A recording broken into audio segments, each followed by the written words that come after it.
말씀과 기도로 세워지는 열방복음 선교회 말씀으로 시작하는 하루 2022년 10월 31일 월요일 오늘의 말씀은 마태복음 14장 22절에서 36절 주제 믿음이 적은 자여 왜 의심하느냐. 예수님께서 보리떡 5개와 물고기 2마리로 5,000명이 넘는 무리를 먹이시자 군중들은 예수님을 억지로 왕으로 삼고자 했습니다. 예수님은 이들이 소동에 제자들이 말려들지 않도록 먼저 떠나보내셨습니다. 무리를 보내시고 난 예수님은 홀로 산으로 올라가셔서 기도하셨습니다. 홀로 기도하시는 예수님. 예수님은 바쁘신 중에도 기도의 생활을 게으르지 하지 않으셨습니다. 우리도 바쁠수록 힘든 일을 만날수록 유혹이 있을수록 더욱 기도하지 않으면 안 됩니다.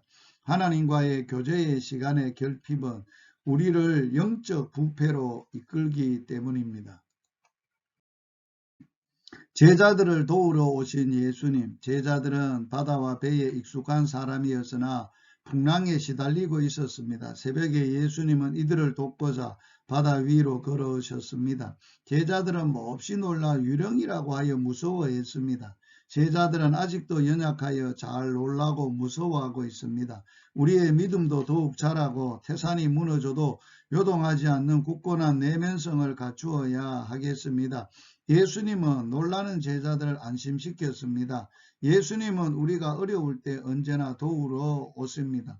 우리가 살아가는데 풍랑이 있습니다. 환경의 어려움, 유혹과 슬픔, 고민한 일들이 늘 있습니다. 그러나 우리는 이러한 인생의 풍파와 홀로 싸우지 않습니다.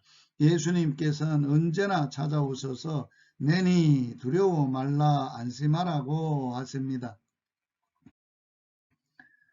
물 위를 걷다 물에 빠진 베드로, 예수님을 본 베드로는 자기도 물 위를 걷게 해달라고 했습니다. 그는 종종 전후를 생각하지 않고 덤비는 성품이 있었습니다.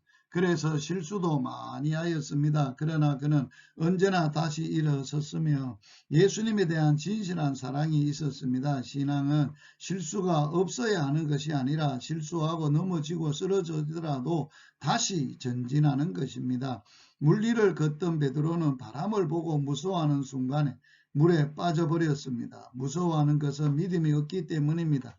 믿음으로 물 위를 걸었으나 믿음이 없는 순간에 물에 빠지게 되는 것입니다. 주님은 믿음 없는 자여 왜 의심하느냐고 하시며 베드로를 붙잡아 주셨습니다. 우리의 일생도 믿음으로 살 때는 주님의 능력을 의지하여 승리할 수 있으나 주님의 능력을 믿지 않고 의심하고 무시할 때에는 물에 빠져 번민할 수밖에 없습니다. 그때 주님은 손을 다시 붙잡고 일어설 수 있어야 하겠습니다. 나음을 얻은 무리들, 예수님이 가시는 곳은 언제나 도움이 필요한 자들로 가득 차 있었습니다. 이들은 다만 예수님의 옷가에 손만 대기만 하시기를 간구하였습니다. 손을 대는 자마다 나음을 받았습니다. 지금도 세상은 예수님의 도움이 필요한 자들로 꽉 차 있습니다. 주님은 당신이 주님께서 하시던 그 일을 하기를 원하시고 있습니다.